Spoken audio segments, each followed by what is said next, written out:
Sejam bem-vindas todas as pessoas. Esta é uma das inúmeras atividades do mês da Filantropia que Transforma, que é uma iniciativa da Rede Como A.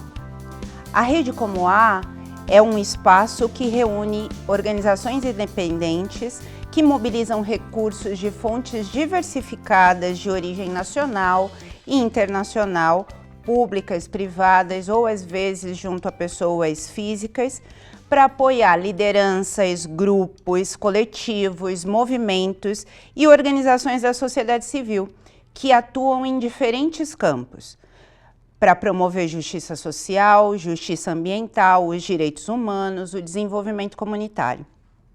O Fundo Baobá para a Equidade Racial é uma das organizações independentes que compõem a Rede Como A. E para nós, do Fundo Baobá, é uma honra contar com vocês neste espaço, que é um espaço potencial para transformação. Um espaço que reitera a importância da construção coletiva e a importância dos aprendizados. Eu sou Fernanda Lopes, diretora de programa do Fundo Baobá, e serei a responsável pela facilitação desse evento, que é intitulado Transformando com Propósito, medindo o impacto na filantropia negra. Bom, para falar de filantropia negra, é muito importante rememorar alguns fatos.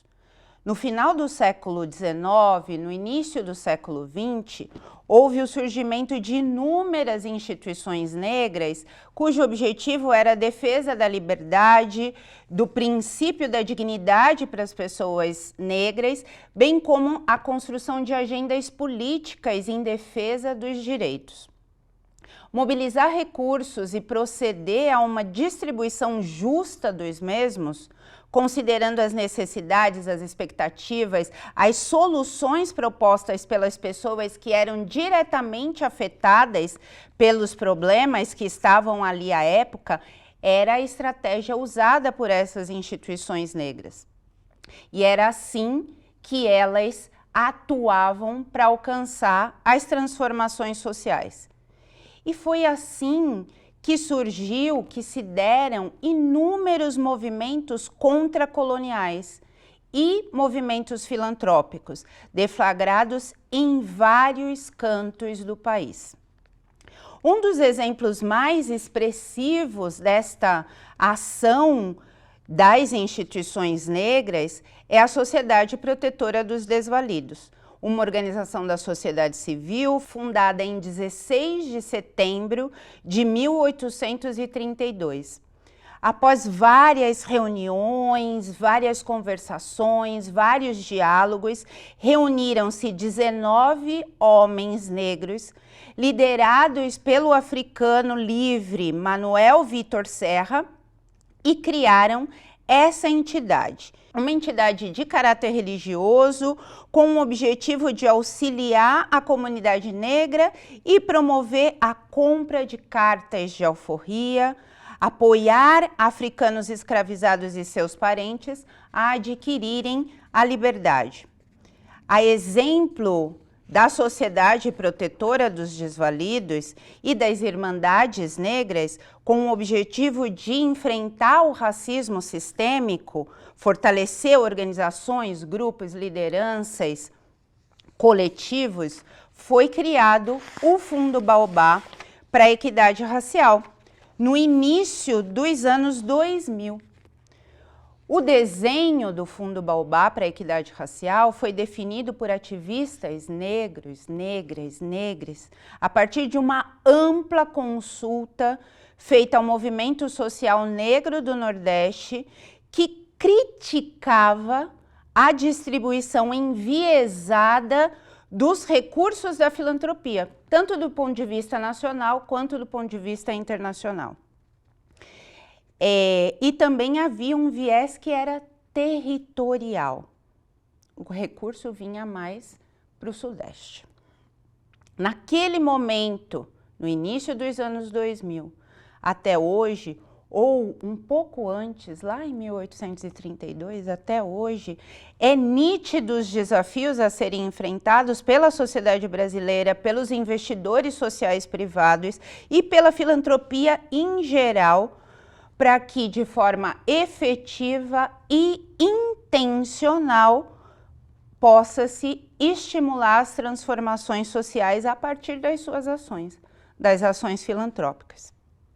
E para conversar sobre filantropia negra, filantropia para a justiça social, filantropia que transforma, é que nós estamos aqui.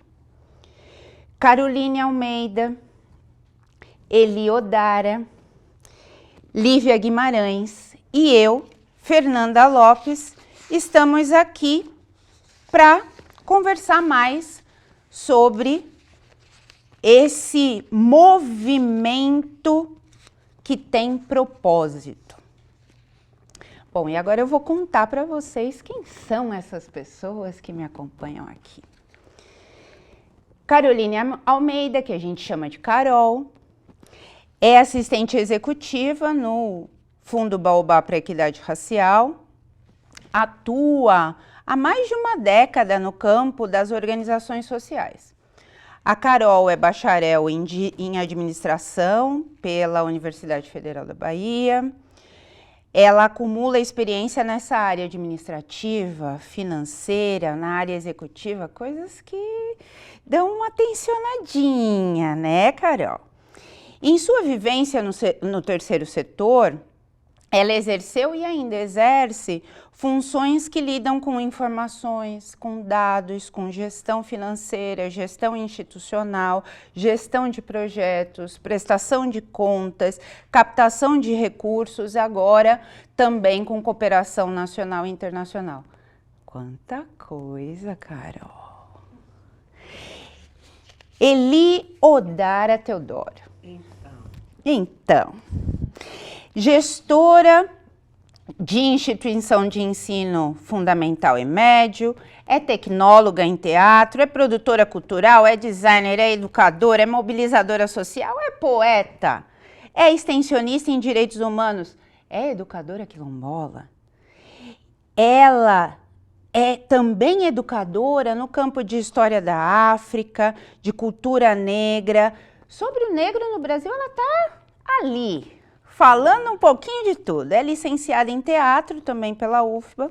Ela é uma liderança quilombola do território do Recôncavo da Bahia, mais especificamente da comunidade Santo Antônio Vidal, em São Félix. Eli Odara. Lívia Guimarães. Lívia Guimarães é pedagoga de formação, é especialista em gestão de projetos sociais, ela é pesquisadora no Programa de Ciências Humanas e Sociais na Universidade Federal do ABC, onde ela desenvolve pesquisas do doutorado no campo de teorias interseccionais, articulando as categorias de raça, gênero, sexualidade. E também há mais de uma década, o povo aqui tem mais de uma década, um pouco mais, né, Eli? De décadas, sem tantos detalhes.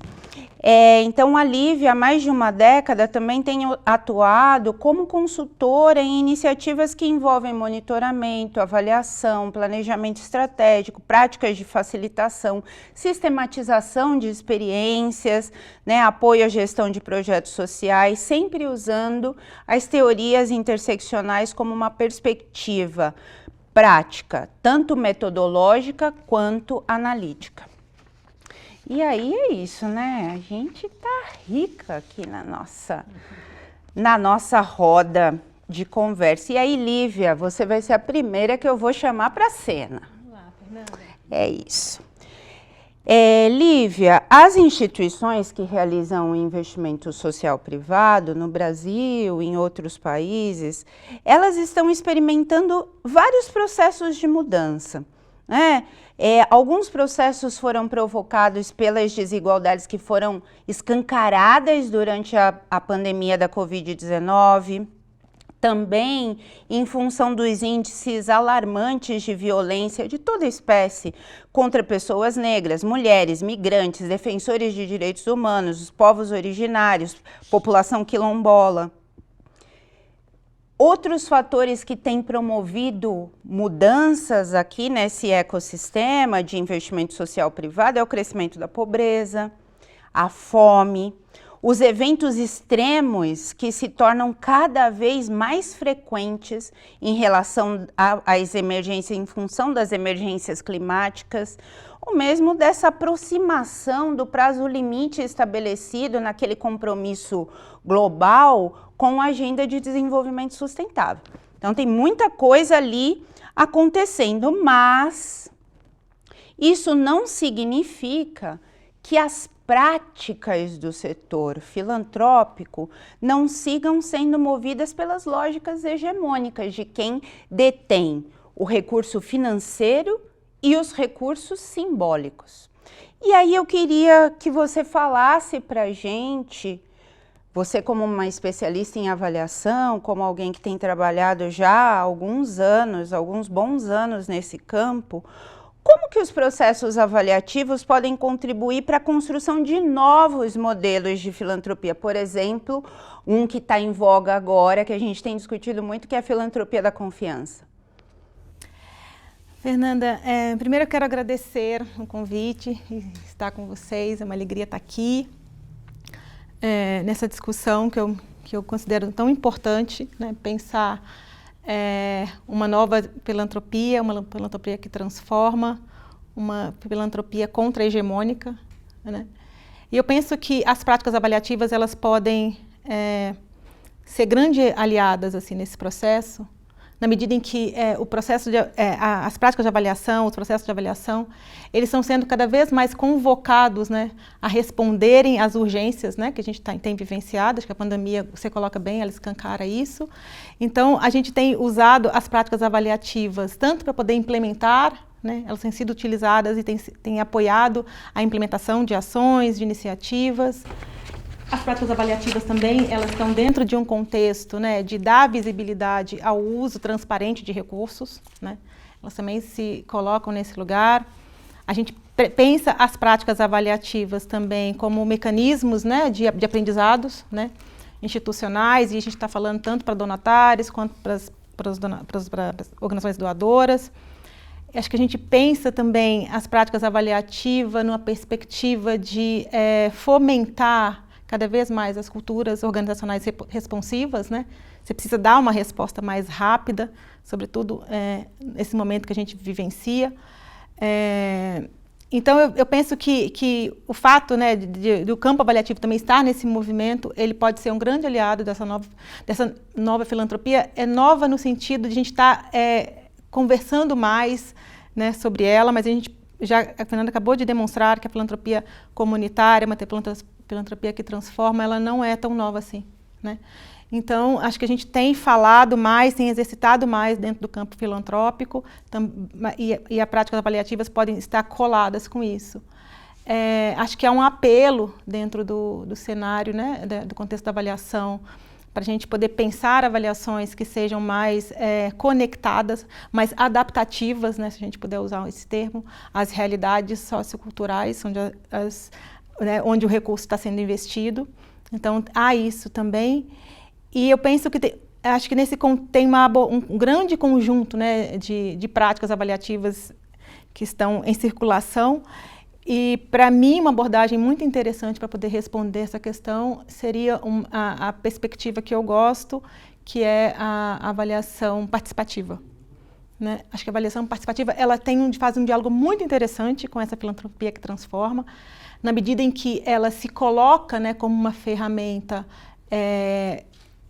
contra-hegemônica, né, que busca a horizontalidade dos pares, né, que tenta fazer frente, né, a essa simetria de poder que há, né, no contexto de investimento social, dentro da filantropia. Então, quando você convoca os atores, né, para poder trabalhar em comunhão, né, olhando para o cenário de forma conjunta e, mais do que isso, né, de forma colaborativa, né, eu acho que é daí que a gente pode extrair possibilidades, a gente pode extrair elementos, a gente pode extrair construção de conhecimento, a gente pode extrair saberes coletivos, né, que a filantropia hegemônica também rechaça às vezes, né, Ela se coloca numa posição onde todo o contexto sociocultural, enfim, social, socioambiental, ele é minimizado frente ao recurso que é investido, né? Então, eu acho que essa abordagem participativa, ela pode ser uma forma de fazer avaliação que dialoga muitíssimo com essa nova perspectiva, desse novo pensar, né, de filantropia.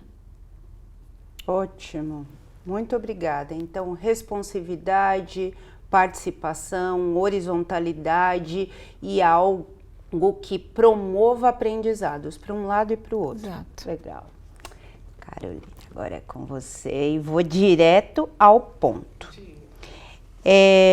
Um dos argumentos que são geralmente utilizados para justificar a concentração dos recursos filantrópicos nos grandes centros urbanos que não necessariamente aparecem assim, né, de forma explícita. Então, são usados para justificar a concentração dos recursos nos grandes centros urbanos e em organizações não negras, é a falta de capacidade instalada nas organizações de base comunitária para planejar, fazer gestão, prestar contas. Isso é mito ou realidade? Antes de começar a dar a resposta bem taxativa, eu queria agradecer, né, e dizer que é uma honra estar nesse espaço com Lívia, com você, Fernanda, e com Eli, né? Muito obrigada pelo convite. Mas de cara eu já respondo que isso é um mito, né? Sem sombra de dúvidas, isso é um mito. Lógico que a gente não pode ser ingênuas de pensar que isso não é aquela tática repugnante de uma mentira repetida 1000 vezes torna-se verdade, né? E isso, essa repetição não está só no falar, está nos esforços concentrados para que isso se torne uma quase verdade. Então, a gente tem que pensar nos esforços que foram feitos durante todo esse período para que as capacidades elas fossem minadas, diminuídas. Mas as capacidades, elas existem, estão ali. E eu quero frisar muito nesse tamanho, nessa quantidade de esforços e fazer um apanhado histórico para a gente perceber o quanto as organizações de base, né, comunitária, especialmente aqui eu vou falar sobre organizações negras, elas têm essa capacidade desde sempre, né? Se a gente olha para as organizações sociais negras, as primeiras organizações sociais negras do país, você citou uma, por exemplo, que foi a Sociedade Protetora dos Desvalidos. Foi criada como uma irmandade, como várias outras organizações negras, né? A Irmandade da Boa Morte, a Irmandade do Rosário dos Homens Pretos. Essas organizações, elas foram criadas no século XIX, então a gente está falando de 1830 e seguinte, né? Que a SPD foi a primeira organização social negra, criada em 1832, e logo em seguida vieram várias organizações, né, negras. E essas organizações, elas reuniam, já ali no século XIX, pessoas que eram expostas a diversos tipos de riscos e mazelas, e criavam um fundo, né, para poder apoiar essas pessoas frente a tais riscos e tais mazelas, né? Eram organizações que compravam carta de alforria, mas também que faziam um papel de seguro social, né? Se a gente pensa na nossa Previdência Social, o Decreto Legislativo de Criação da Previdência Social é do século XX, é de 1923. Então, antes do Brasil ter uma Previdência Social, a gente tinha organizações negras que já trabalhavam com seguro social, com seus associados. E essas organizações, elas davam apoio, né, traziam os associados e elas geravam e geriam recursos. Então, as capacidades, elas existem, elas já estavam ali um século antes da gente ter uma previdência social. Lógico que aí eu volto a falar dos esforços que foram feitos para que esse mito se tornasse uma quase realidade. Porque em todo esse processo, foi nos imposto uma realidade de escassez, uma realidade de precária ou falta total de educação, de dificuldade de acesso ao mercado de trabalho, de desarticulação, porque precisavam nos desarticular. Então, lógico que isso impacta no campo, né, de alguma forma. Isso impactou. Mas é mito que não existe a capacidade ali. A capacidade existe, a capacidade ela está ali, né? Então, a gente precisa olhar para essas capacidades e fazer esforços para ampliação das capacidades que já estão ali, que já está no campo, né?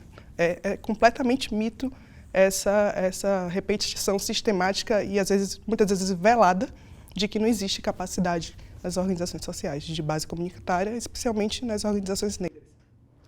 E é isso, né, Carol? Você deixa nítido que o movimento de opressão, ele precisa ser ainda mais forte quando você tem história de resistência, história de capacidades muito bem instaladas, até mesmo anteriores a elaborações que não são daquele grupo.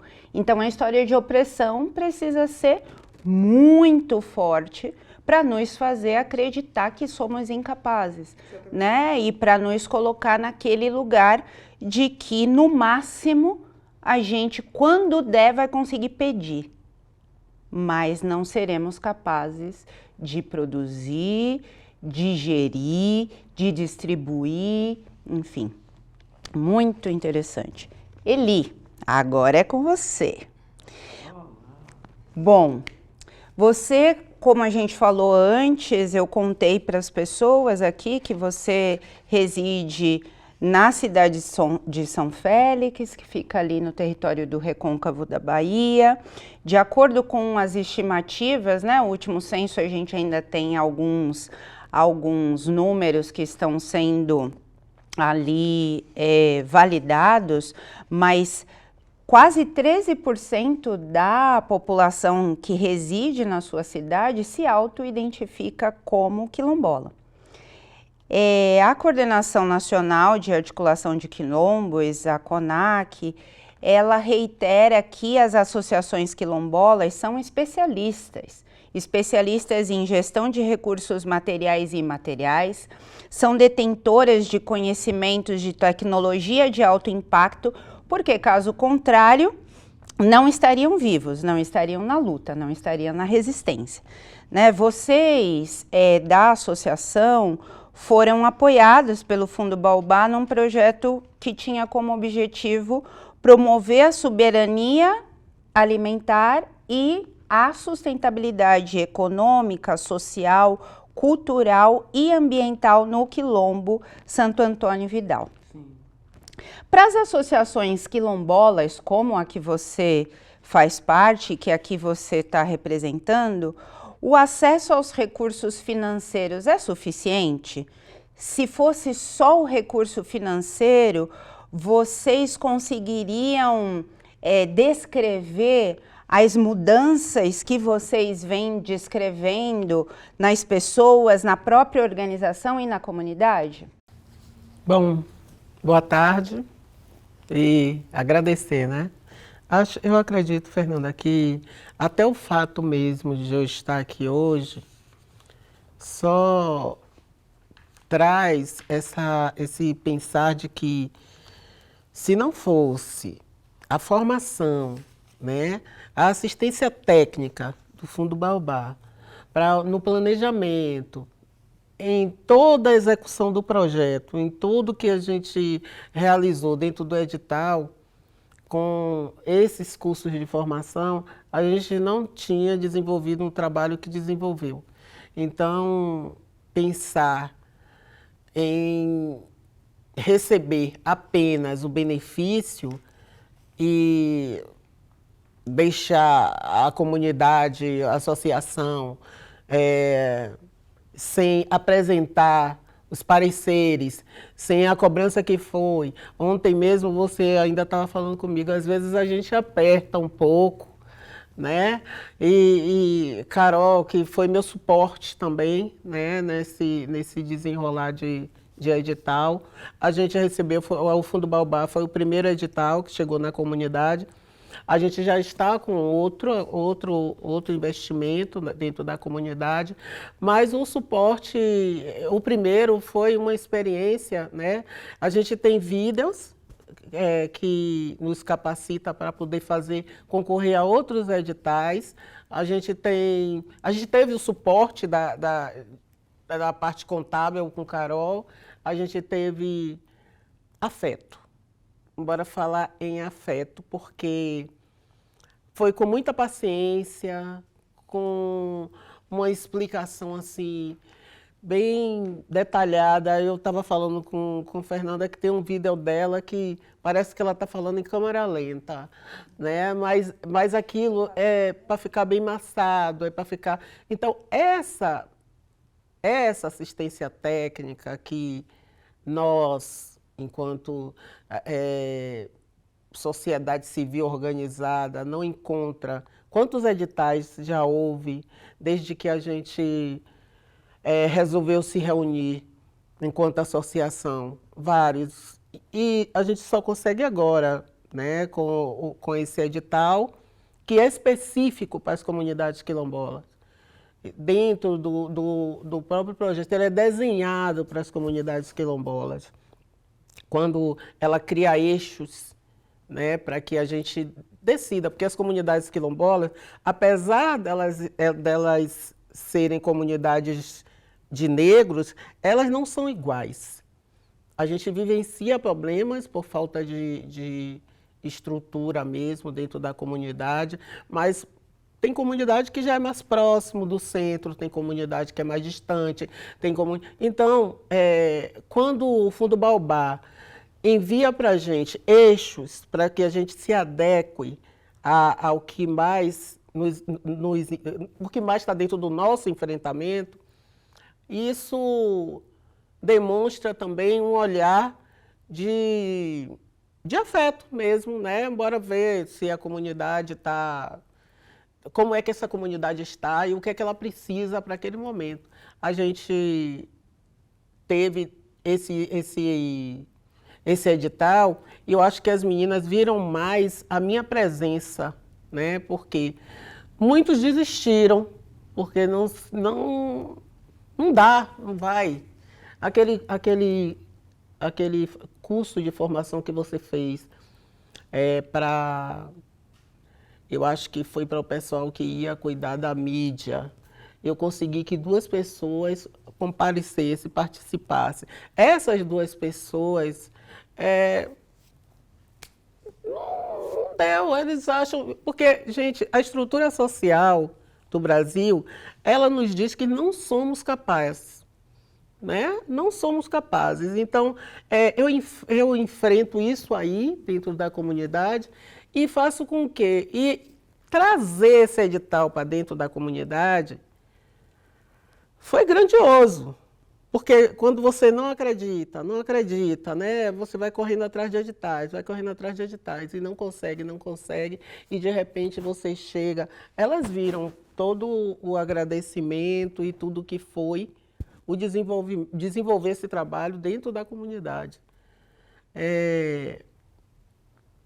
Quando a gente trouxe o edital, que apresentou para a comunidade, eles nem acreditaram.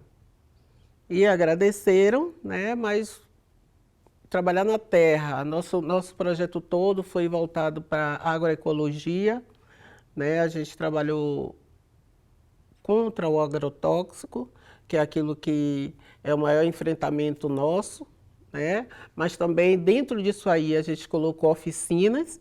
Essas oficinas foram para enfrentamento do racismo, da violência contra a mulher, foi também agroecologia, de como trabalhar a terra, de como cuidar das plantas medicinais, nossas plantas ancestrais que estão indo embora. Então, o projeto todo estava dentro desse caldeirão. Mas, Elisete, trazer o recurso e botar na comunidade vai resolver só isso? Não. A gente precisa de formação. E o fundo foi de uma ajuda fundamental nisso aí, né? A prestação de contas, gente. Que negócio é aquele? Então, mas veio tudo assim, com ajuda, com ajuste. Empurra daqui, bota para lá, vem para cá. Não, ele está faltando alguma coisa. Tinha os relatórios também, que na realidade elas enviam toda a documentação, mas elas orientam como vai responder a cada um. Elas não respondem por nós, mas elas querem que a gente aprenda a fazer. E eu acho que isso é um pouco da filantropia, né? Não apenas, como diz o ditado popular, não dá só o peixe, né? Ensina também a pescar. Então, foi isso que foi. Para mim, é isso a questão de investimento dentro de um investimento desse benefício dentro da minha comunidade, né? Foi formação, foi conhecimento, então não foi só o dinheiro. E eu não acho que só o recurso vai resolver todos os problemas. A gente tem que dar a formação, o conhecimento para poder ter essa transformação. É isso, né, Eli? Você trouxe elementos muito importantes. Primeiro, para que a filantropia possa contribuir para a transformação, ela precisa ouvir, ela precisa assumir que não sabe tudo daquelas realidades, que quem sabe são as pessoas que vivem as realidades. Que algumas soluções, por mais que a gente possa entregar alguns elementos, as soluções irão partir do território para o território, né? E que é preciso reconhecer que as sementes estão ali e nem sempre você está adubando a terra da melhor forma. Por isso que elas não brotam, não crescem, ou às vezes crescem meio amoadinhas, né? E então, quando essa aliança entre os recursos financeiros e os recursos de formação, que a gente chama de investimento direto e investimento indireto, né? É isso que vai construir mais autonomia para as comunidades, para as organizações de base, né? Então, tá aí. A gente não consegue contribuir para que vocês possam, de uma forma mais rápida, alcançar a missão de vocês, se o investimento não for um investimento intencional. E tem um aspecto que a Eli traz, que me vem aqui quando eu a escuto, que quando ela vai comentar, né, desse formato, né, de investimento que o Baobá fez junto à instituição dela, e ela vem trazer a palavra afeto, né? Afeto. Então, que é isso, deixar-se afetar, né? Ambas as partes, né? E aí eu fiquei pensando um pouco, né, nesse modelo, né, nesse formato e essa perspectiva como uma ação política, né? Para um povo que historicamente foi negado o amor, como nos diz a Bell Hooks, né? Então, assim, historicamente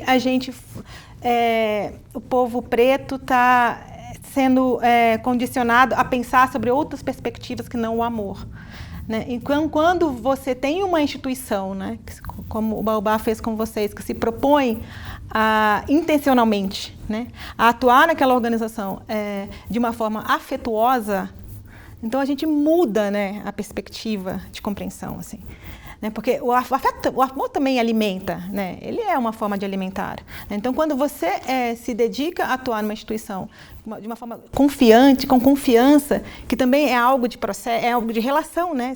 Não é confiança só de um lado, você precisa estabelecer confiança em ambas as partes, assim. Fiquei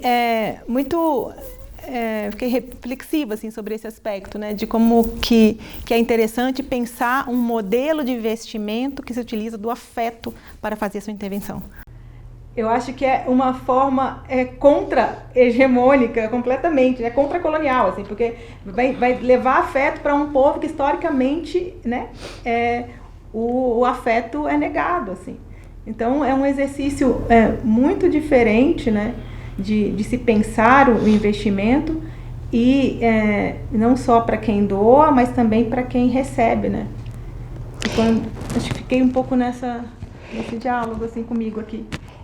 E é muito interessante, Lívia, você trazer essa reflexão, compartilhar com a gente essa reflexão, porque, sem exceção, todas as organizações que compõem a Rede Como A, que são organizações independentes, que são organizações que têm origem nos movimentos sociais, no ativismo por justiça social, sendo fundos temáticos ou fundações comunitárias, enfim, o que traz, né, a conexão entre essas instituições para a rede é exatamente isso, essa filantropia com confiança, com afeto, que fortalece as vozes, que engrandece as tecnologias que se frutificam, né, nos territórios, mas também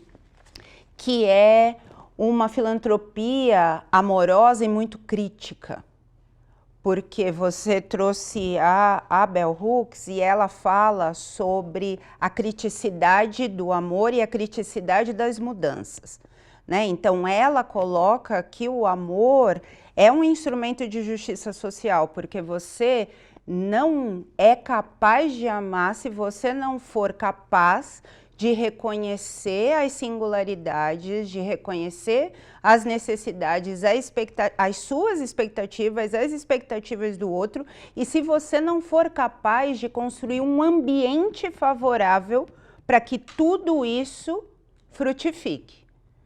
Então, a filantropia que transforma, ela não é essa coisa quase boba, que às vezes é conectada com amor, né? Uhum. Amor de assistência, amor humanitário, amor que você vê, ai, coitadinho, pobrezinho. Pelo contrário,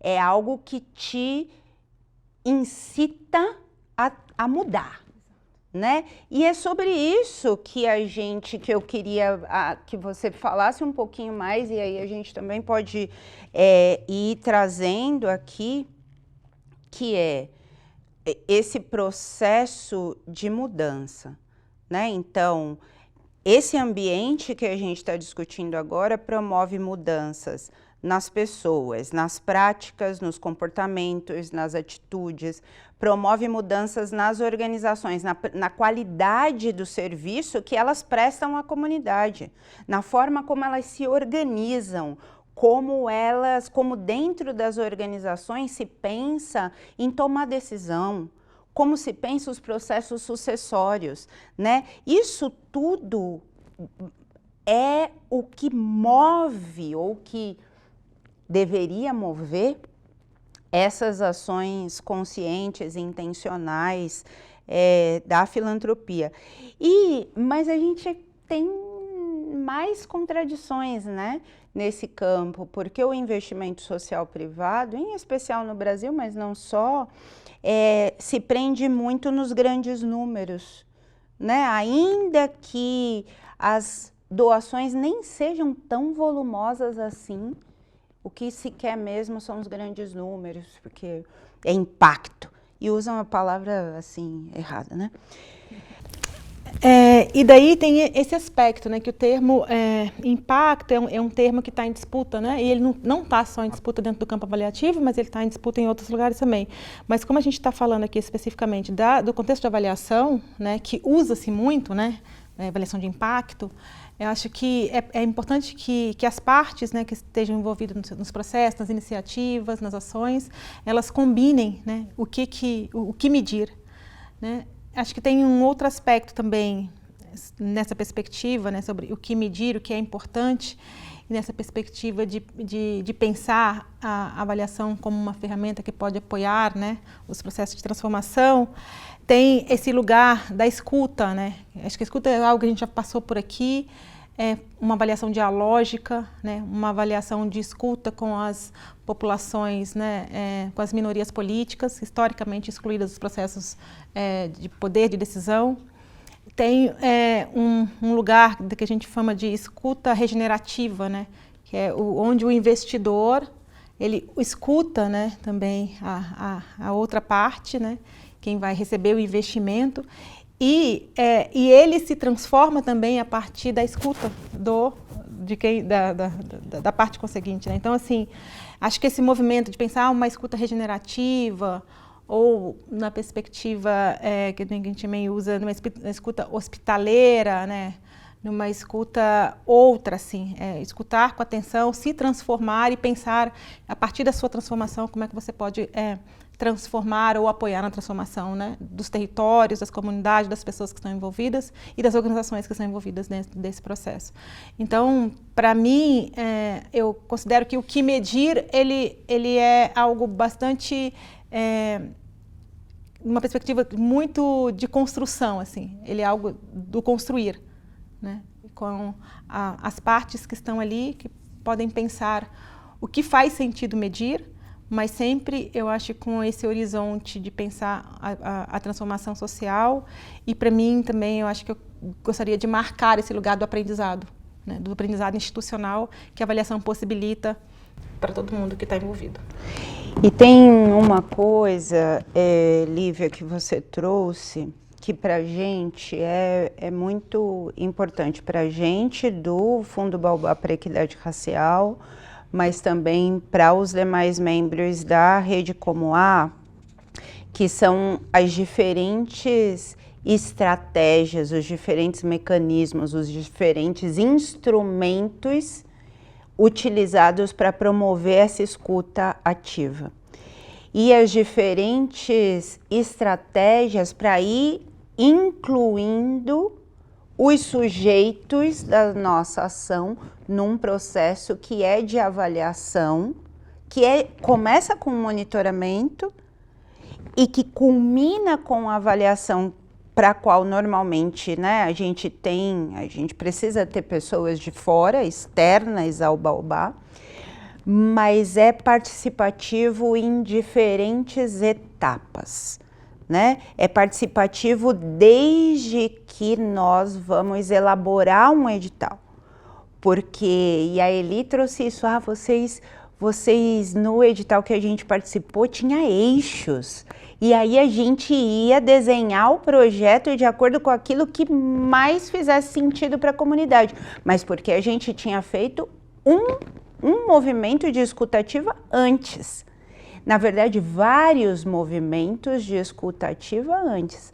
A gente ouviu especialistas, pessoas que estavam na academia, trabalhando e produzindo conhecimento científico, né, naquele espaço da academia, sobre e com populações quilombolas. A gente tinha ouvido outras associações quilombolas que tinham já estado conosco, e a gente pergunta o que era importante, o que é importante a gente investir. A gente fez um processo longo de escuta junto à CONAC para saber o que falta, o que é necessário, como chegar. E depois, ao longo do processo de trabalho conjunto, os relatórios também nos diziam por onde ir e o que nós deveríamos, contando com equipes externas, olhar para ver se os investimentos tinham dado resultado. Então, acho que isso é um processo que transforma a nós, instituições que realizamos trabalhamos para doar, captando para doar, e a quem recebe, né? Essa é a transformação mútua, e muitas vezes chegam para nós teorias de participação que são estanques e que pressupõem participação em um único momento.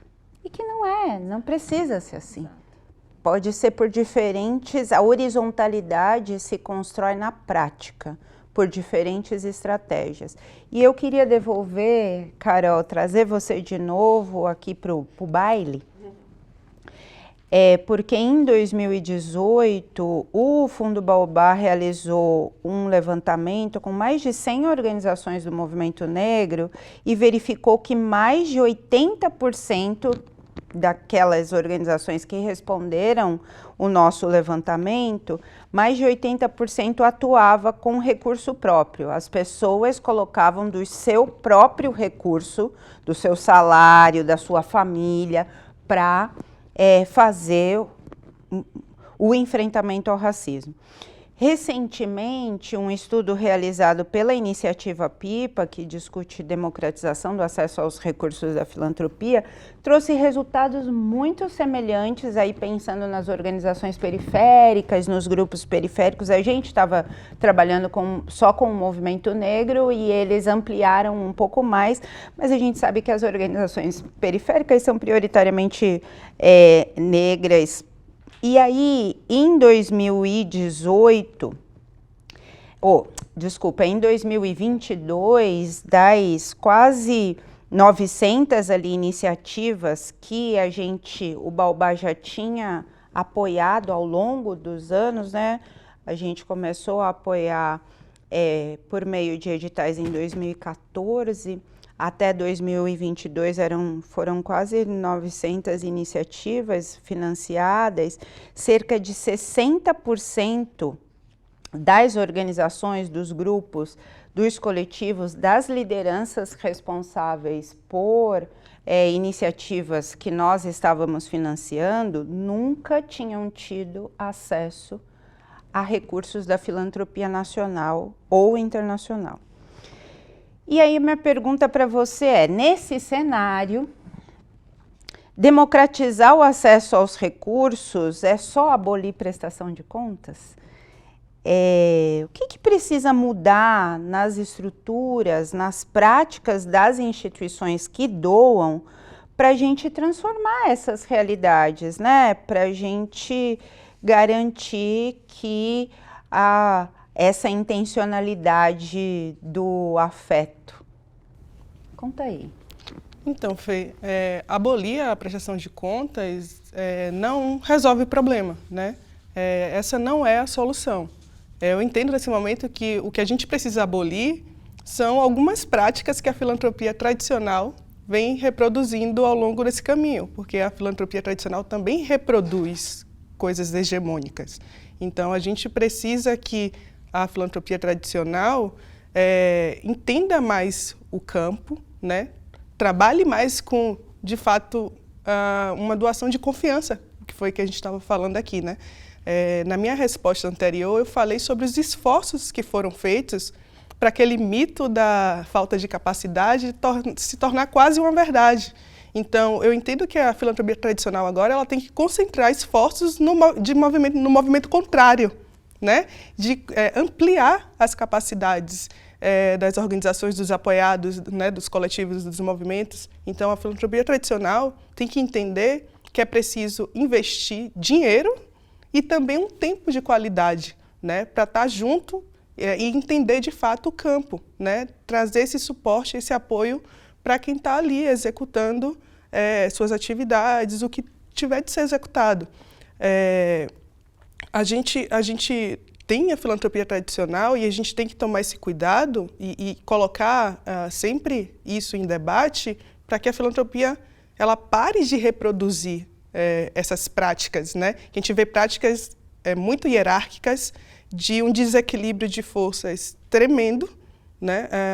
Um acompanhamento que é apenas um movimento fiscalizador para punir, né? Então, não é isso que a gente precisa no campo. A gente precisa que a filantropia entenda que é preciso investir dinheiro, tempo, para dar apoio e ampliar as competências, as capacidades de quem está no campo já sabe o que tem que ser feito, né? A gente não vai inventar roda, a gente não vai criar coisas fantasiosas novas. A gente tem que ampliar, ampliar e potencializar o que o campo já tem. Aí eu trago aqui um exemplo do que a gente tem feito no Baobá, né? A gente tem concentrado esforços na melhoria dos processos, dos procedimentos, dos instrumentos, né?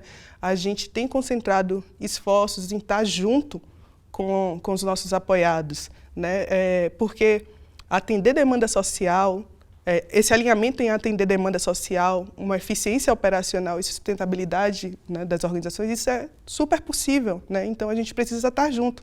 O Baobá tem feito isso, tem concentrado esforços, né, de estar junto com os apoiados nesse processo. Não à toa, boa parte dos nossos apoiados conseguem hoje pleitear outros investimentos, né, no meio, nesse ambiente da filantropia tradicional. Ele trouxe aqui o exemplo, né, do Quilombo de Santo Antônio Vidal, né, que hoje eles têm acesso a um novo recurso, né. A gente sabe que, eu falo de novo, que isso demanda dinheiro e tempo, porque realmente a gente precisa de tempo, né. A filantropia tem que entender isso e tem que estar junto com os apoiados, porque a gente precisa dar... E isso é sempre um caminho de via dupla, né? Sim. É uma troca constante. A gente aprende bastante com o campo, para a gente não reproduzir coisas que não devam ser reproduzidas, e a gente consegue compartilhar coisas com o campo também que ajudam, né, nesse processo, né, de se estabelecer, de ter uma autonomia, ter uma gestão, né, justa ali, até porque a gente parte do princípio que enfrentar o racismo também é a gente ter autonomia na gestão dos nossos próprios recursos. Isso também é um enfrentamento estrutural ao racismo. Então é isso que a filantropia precisa estar atenta e deixar de reproduzir algumas práticas, né? A abolição tem que ser das práticas hegemônicas, né? Das práticas que não dão liberdade para o campo. Acho que tem um aspecto muito interessante quando a Carol fala, né? De organizações que fazem outros alcances, né, de recursos. A experiência que eu venho tendo também com práticas avaliativas, com organizações apoiadas, né, de instituições diversas assim, do campo da filantropia e do investimento social, é que, por exemplo, essa pergunta que a Fernanda faz, né, abolir a prestação de contas, nós vemos uma perspectiva contrária, assim, né? Elas entendem esse movimento, ainda que seja exigente, né, em alguns momentos dificultoso, porque precisa de outros apoios, mas elas veem isso como uma parte de um desenvolvimento de gestão de projetos. Então tem uma coisa de gestão institucional, desenvolvimento institucional ali dentro, quando você exercita, né, quando você começa a exercitar esse tipo de atividade, que às vezes algumas organizações isso nem está dentro, né, do contexto, ou em alguns casos é o primeiro investimento que elas recebem, então fica um pouco mais desafiador para poder prestar contas, mas as instituições elas compreendem esse momento como um processo de aprendizado, né? Acho que a gente falou bastante aqui dessa troca de aprendizados e tudo, e as instituições percebem essa atividade de prestar contas como uma possibilidade, como uma oportunidade de fortalecer os seus processos internos de gestão, por exemplo. Então, é um pouco só para dialogar com o que você traz, né, Carol? Que, tipo, não é abolir a prestação de contas, é abolir as práticas hegemônicas, né, que estão colocadas dentro de uma outra, da filantropia tradicional. E a gente entender também que a gente não pode subestimar, né, o campo, as organizações. A gente tem, né, um país continental, a gente tem diversos tipos de realidade, mas a gente entender que tem capacidade e competência em cada um desses lugares. Então, a gente não vai abolir uma prestação de contas pensando que X público não vai conseguir fazer aquilo. A gente não pode fazer isso. O público vai conseguir fazer aquilo. Vai conseguir de que forma? A gente apoiando e ampliando as capacidades o quanto for necessário. Então, a gente não pode subestimar o campo. Eu lembro que numa dessas reuniões nossa virtual, né, eu lembro que Carol tinha um senhorzinho, né, e ele falou, mas dona Carol, no meu quilombo está precisando de uma cozinha. Eu não posso botar isso no edital, só que o edital não cobria nenhuma. Né? Você lembra disso, não lembra? Aí, Carol, olhe, depois a gente vai conversar. Mas assim, não foi assim, aquele impacto, não. Né? Então, são formas de você fazer o sentido contrário do não, né, para que o outro não receba aquilo de impacto. Então, teve muito disso.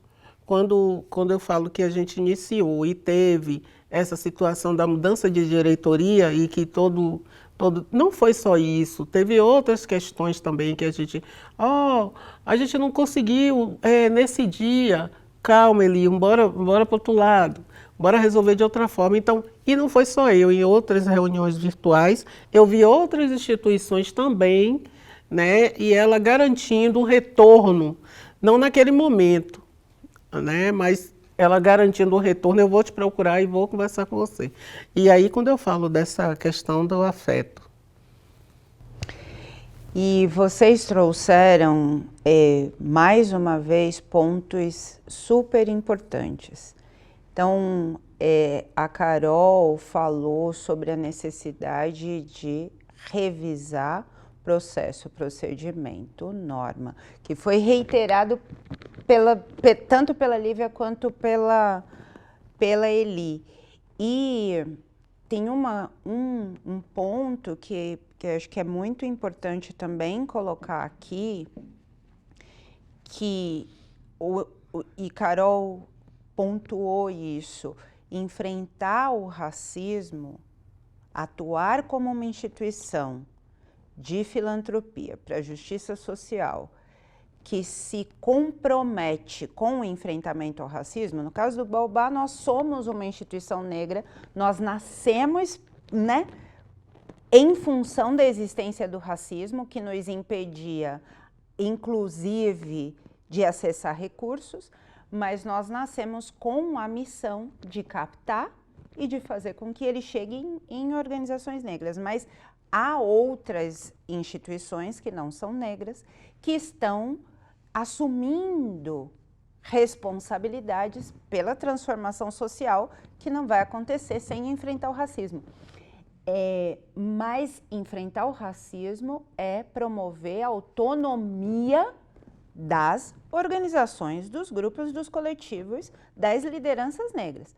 Promover a autonomia pressupõe um investimento na formação, na ampliação das habilidades, na ampliação de algumas competências que estão ali, que você só precisa falar, olha, mas já está ali, você sempre fez isso. Às vezes tem modelo diferente, tem uns documentos que nem sempre a gente tem, mas é capaz. Então, esses elementos, eles não cabem se não houver tempo. Não cabem se não houver disposição. Não cabem se não houver flexibilidade também, né? As estruturas nem sempre são enxutas, mas, de quem financia, mas ainda assim não se guarda o devido tempo para promover esse tipo de apoio. E para ficar ainda mais difícil, as práticas hegemônicas de filantropia também estão sempre conectando os investimentos a ações finalísticas no campo. Então, as organizações que recebem não podem olhar para dentro. Elas só podem pensar naquilo que elas vão oferecer, que elas vão realizar, no serviço que elas vão prestar. E quando você olha menos para dentro, quando você não fortalece as suas capacidades, você vai estar sempre correndo atrás de prejuízos, né? É sempre o imediatismo, é sempre aquela ação de sobrevivência, mas você vai sobreviver sempre com um efeito de equipamentos, né? Porque aqui dentro você não vai ter tanta força, né? Você não vai ter autonomia.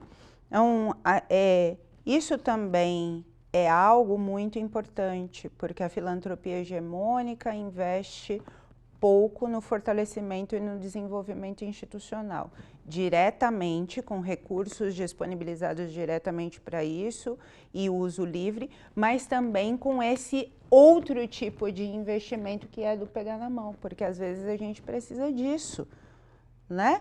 Porque deixar livre o recurso, entregar o recurso não carimbado, não quer dizer que as organizações vão conseguir fazer um uso mais eficiente daquele recurso, porque às vezes elas não sabem como fazê-lo também, né? Então, tem todos esses elementos. Eu acho que tem um elemento que é importante também, no sentido de que quando as instituições filantrópicas hegemônicas fazem uma opção por não querer pegar na mão, corre-se o risco de fazer uma manutenção de recursos sempre nas mesmas instituições que estão recebendo a doação, né? Então você não capilariza, você não amplia, né? Você não desdobra seus recursos, então você fica sempre muito concentrado, porque daí tem algumas organizações que já estão qualificadas, né, com capacidade de gestão já bem instalada, conseguem fazer as captações, e as organizações que precisariam, né, de um pouco mais de afeto para pegar na mão, ficam de fora vão ficar da distribuição de fora. do recurso. Que isso é parte do mito e realidade que a Carol trouxe lá no início, quando a Eli falou, olha, nossa associação recebeu esse recurso e foi o primeiro, e agora a gente já tem outros.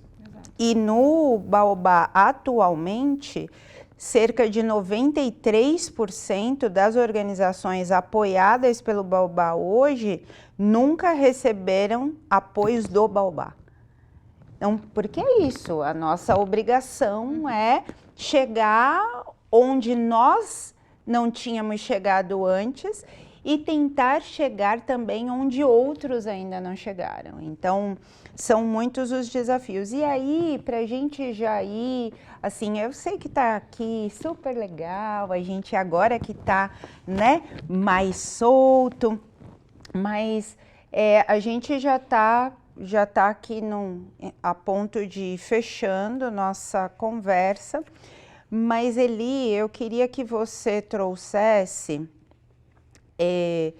vocês, ao longo do nosso processo de troca, né, vocês falaram muito, e aqui também, você falou muito sobre a importância de considerar a realidade, nas nossas conversas e naquilo que vocês trouxeram nos relatórios, você falava sobre o quão importante é que a filantropia possa estar aberta a acolher os valores, os conhecimentos, as tecnologias e a ética quilombola, né? Essa era a base a base de sobrevivência, a base de sustentabilidade que se tem tanto ali na associação de vocês, que é a Associação Cultural de Agricultores Familiares das Comunidades Quilombolas de Santo Antônio e Vidal, mas também das várias comunidades, das várias associações, como você bem reiterou há um tempinho, há uns minutos atrás.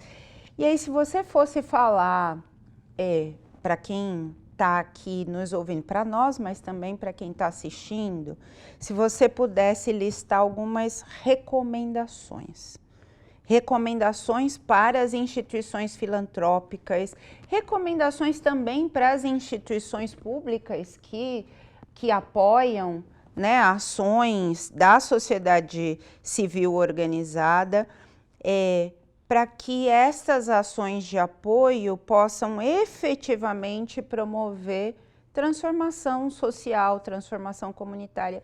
O que estaria na sua listinha de recomendações? Primeiro de tudo, que não parem. Né? Não pare. Mas a formação, né? A formação, ela garante a mudança, né? Ela garante que esses que receberam a formação transforme o ambiente, né? E toda a comunidade acaba ganhando com isso. Aliás, eu acho que toda a sociedade acaba ganhando, né, com essa mudança. Quando a gente fala em comunidades quilombolas que não compreende seus direitos fundamentais e que a gente traz isso através de oficinas por conta de um benefício que chegou dentro da comunidade, e esses seres se levantam e compreendem o que é a sociedade civil, o que isso representa, o que a associação, que é um poder jurídico que representa essa comunidade, o que ela faz. E a gente traz isso através desses encontros, desses coletivos, desse benefício, que esse benefício possibilitou, porque o Fundo Baobá investiu na comunidade o valor que está no edital, né? Todo mundo já sabe que foi R$30 mil, mas esse R$30 mil a gente pôde transformar em algo bem maior, que não aparece na prestação de contas, né? Mas aparece nas ações. Então, é muito importante que esses que doam continuem doando, não só para a minha, né? Mas para todas as comunidades quilombolas que ainda não encontraram essa porta aberta. Em São Félix, temos 9 comunidades, né, onde eu coloquei, a gente tem um grupo dentro do WhatsApp, que eu coloquei todas, são 9 comunidades e eu estou sempre buscando ações para dentro da associação, que é a única associação maior que tem uma sede e que pode abarcar as demais, é a minha.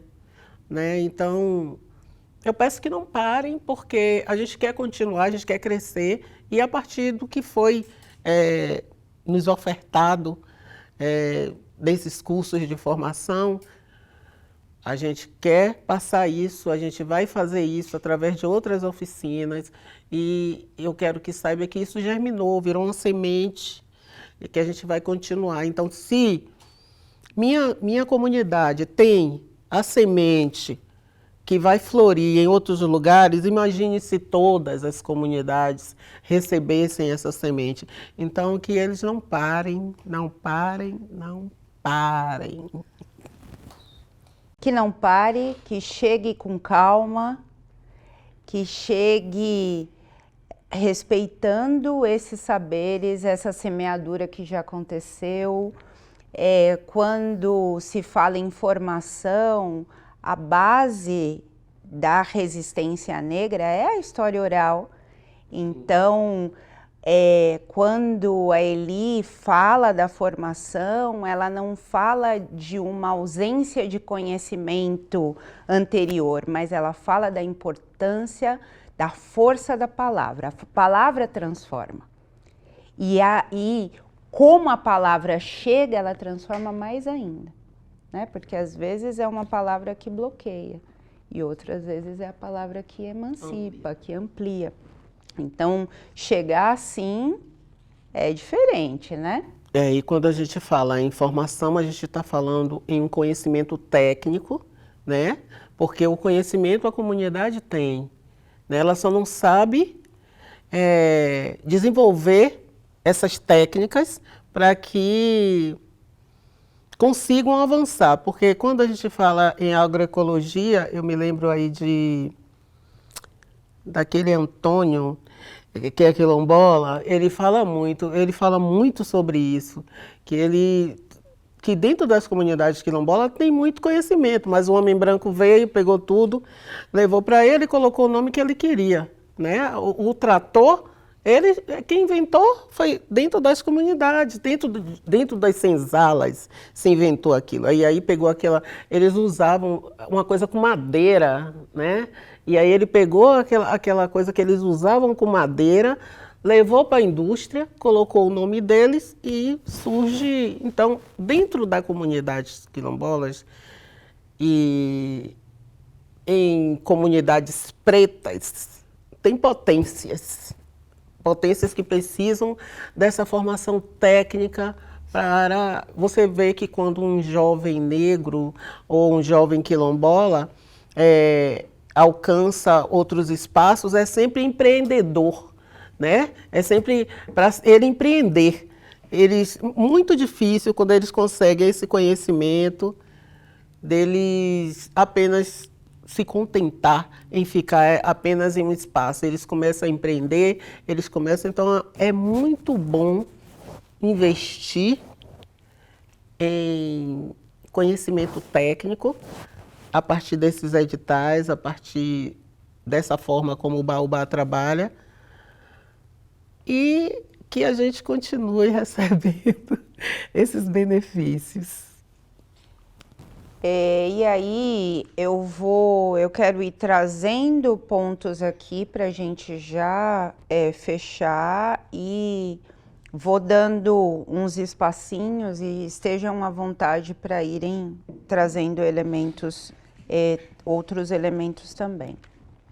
Então, se a gente aqui for somar, né, a tudo que a gente trocou e aquilo que eu também fui puxando das falas de cada uma, nós temos trocas, nós temos aprendizados, nós temos ajustes de rota, nós temos espaço de escuta ativa, regenerativa, nós temos respeito e reconhecimento aos conhecimentos, às práticas, às vozes, às necessidades, às expectativas que estão na comunidade, estão instaladas na comunidade, nas comunidades, nos territórios. E aqui a gente está falando sobre as vivências de comunidades quilombolas, mas elas não são as únicas comunidades a se enxergarem como sujeito coletivo. Né? As comunidades negras, as periferias, se enxergam, as mulheres, enfim, se enxergam como sujeitos coletivos. E a filantropia que transforma, ela também valoriza esta agência que é coletiva. Ela não reitera os espaços que são do individualismo. Ela valoriza as individualidades, mas ela reforça essa noção de que o que é coletivo é que faz transformação, né? E esse espaço que se nutre de ações de monitoramento, de ações de avaliação, de ações que medem o que realmente importa, né, e que às vezes vai muito além dos números e não precisa de números grandes, né, porque as transformações elas não são sinônimos de grandes números, elas são sinônimos de mudança, né? E esses sujeitos são sempre capazes de encontrar soluções. Então, a filantropia que transforma, ela reconhece a capacidade destes sujeitos de identificar os problemas e propor e construir e implementar soluções, né? E se ela tiver essa capacidade, essa flexibilidade de não se colocar num lugar de superioridade, ela vai aprender junto. Ela vai oferecer aquilo que ela tem, porque todo mundo tem a oferecer, mas também vai incorporar aquilo que vem do campo, nos seus mecanismos, nos seus processos, nos seus instrumentos, nas trilhas de aprendizados que ela poderá fortalecer, trilhas de aprendizado que não subjugam as capacidades de quem está sendo apoiado. Essa filantropia também mantém espaços abertos, sempre. E ela se orienta por evidências que vêm do campo, né? Ela se move, ela toma decisões a partir desta voz do campo. E ela se responsabiliza pela democratização do acesso, pela capilarização dos recursos, mas também com a produção, com a gestão, com o compartilhamento de informações, de dados, de saberes, de conhecimentos, de práticas, de tecnologias, né? Ela é a própria mola que promove trocas, né?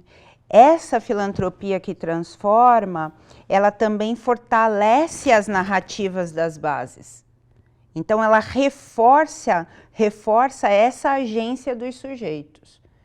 E ela se compromete a influenciar os seus pares, porque esse também é um desafio, né? Influenciar o ecossistema filantrópico, é questionar, é movimentar, é transformar o ecossistema filantrópico. Então não é pensar só em quem está recebendo, mas pensar em outros que doam e adotam modelos que não transformam, pelo contrário, modelos que mantêm os estratos de hierarquização social.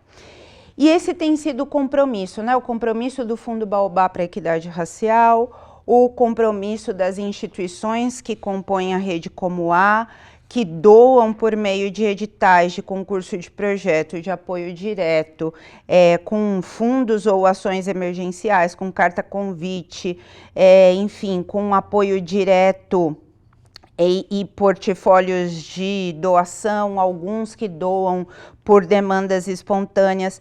Essas organizações, elas fazem a filantropia da confiança, a filantropia do afeto, a filantropia que transforma, a filantropia que se propõe a intervir no que nós vemos como expressões das desigualdades, mas que se preocupa também com aquilo que gera as desigualdades, né? Essa é a lógica desse mês, que é o mês da filantropia que transforma. Essa é a lógica dessa iniciativa que se insere num conjunto de iniciativas organizadas pelos membros da Rede Como A, e é nesse contexto que a gente convoca, né? A gente convoca todas as instituições que compõem o ecossistema de filantropia, todas as pessoas que estão conosco aqui, para refletir sobre o que importa medir, né? Sobre como devemos fazer essas medições, sobre que tipo de aprendizados essas mensurações, esses processos de qualificação pode trazer para quem doa e para quem é apoiado. E tá aí, né? Esse é um bom convite, gente? Um ótimo convite. Ótimo, ótimo. Necessário. Necessário, urgente. Exato. Né? É agora Ou agora. ou agora. É urgente. Então, bora. Bora refletir, bora pensar o que efetivamente importa para que o agir filantrópico tenha propósito, seja intencionalmente uma ação de transformação. E aí, se vocês quiserem colocar aqui um elementinho mais antes de eu fechar. Eu quero falar o quanto foi importante, né? Também essa doação, porque a gente estava vindo também de um pós-pandemia. Aliás, o fundo chegou, a gente estava ainda meio que saindo, meio lá, meio cá, né? A gente não estava fazendo muita coisa, não. Mas, para as comunidades quilombolas, ter vivenciado a questão da pandemia, quando a produção que vem da roça vai para a feira para vender, e já não existia mais feira para vender, né? Isso foi impactante para a comunidade. A gente teve que correr atrás de cestas básicas, né? Ainda que se viva num quilombo, dentro de uma comunidade, mas a cesta básica contou muito, né? Então, aí, Ali, como que você vai trabalhar essa questão do fundo dentro da comunidade? Como que você vai reunir essas pessoas para elas fazerem, participarem das oficinas, quando elas têm que correr para a feira para vender e ganhar algum, já que ficou parado durante a pandemia, né? E aí me vem a questão da transformação, porque eu fui buscar ideias, ser criativa, juntei todos, a gente começou a conversar o que a gente pode conseguir. Aí uma das nossas lideranças gritou, a única coisa é a gente dar prêmios. Então, Também, isso foi em Chamarins, né, também, né, então cada oficina era ofertado 3 sorteios, né, a gente não ficou no zero, né, para poder, então o que eu estou falando que esse recurso possibilitou muito mais do que, eu quero reafirmar isso, que possibilitou muito mais do que aquilo que está no papel, porque isso aí não foi passado para vocês, né? Aquilo que está no papel e o que está para além da prestação de contas. Então é isso que eu quero dizer, não tenho mais nada. Então quando eu falo isso, eu acho que eu deixo bem claro o que esse recurso representa para cada comunidade que está com essa proposta de mudar as lideranças, de potencializar as lideranças mais ainda, com conhecimento para mudar as comunidades também, para levar esse conhecimento técnico para dentro das comunidades. Agora mesmo eu vou fazer algumas oficinas lá, mais voltada mais para a formação política, né? Para que eles compreendam como os jovens, né? Para que eles compreendam como a formação política vai potencializar eles para galgar outros espaços, porque é preciso que eles queiram escrever. Todo edital que eu vejo, eu jogo no grupo, todo edital. Aí eu não sei, então bora sentar para assistir o vídeo do Fundo Baobá? Fechei. Investir nas pessoas é sempre uma opção inteligente, né? É sempre uma opção inteligente. E é isso que a gente traz aqui.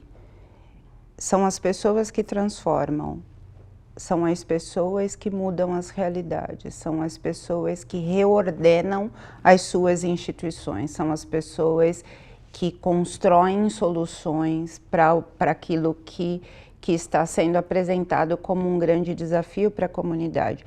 São as pessoas que colocam criatividade, amorosidade, flexibilidade, inovação naquilo que elas realizam.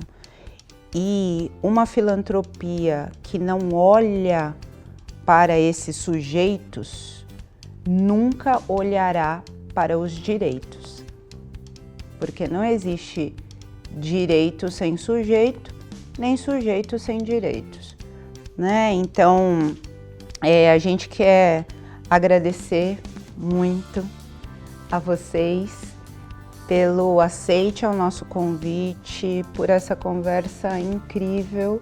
Espero que a gente tenha outras oportunidades para trocar, e eu tenho certeza que isso vai acontecer.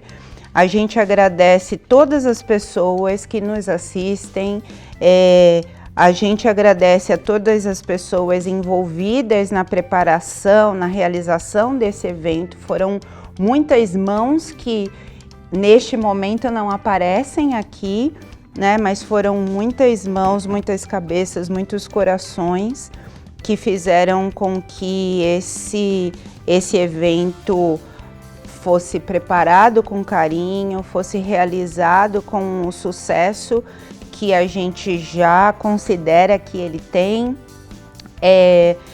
O nosso agradecimento aos membros da equipe executiva do Fundo Baobá eu quero fazer em nome da nossa coordenadora de comunicação, que é a Janaína Barbosa. Os agradecimentos à equipe executiva da Rede Como A, eu quero fazer na pessoa da diretora executiva da rede, que é a Graciela Hopstein, as fundações, os fundos comunitários, os fundos temáticos, as fundações temáticas, demais fundações e instituições independentes que compõem a Rede Como A, porque essa é uma iniciativa do Fundo Baobá, mas essa é uma iniciativa que integra uma série de outras atividades da nossa rede. É a equipe responsável pela produção, pela pós-produção dessa live. A gente quer agradecer a assessoria de imprensa e todas as pessoas que estão aqui conosco, aqui de verdade e em outros planos, né? Então, muito obrigada.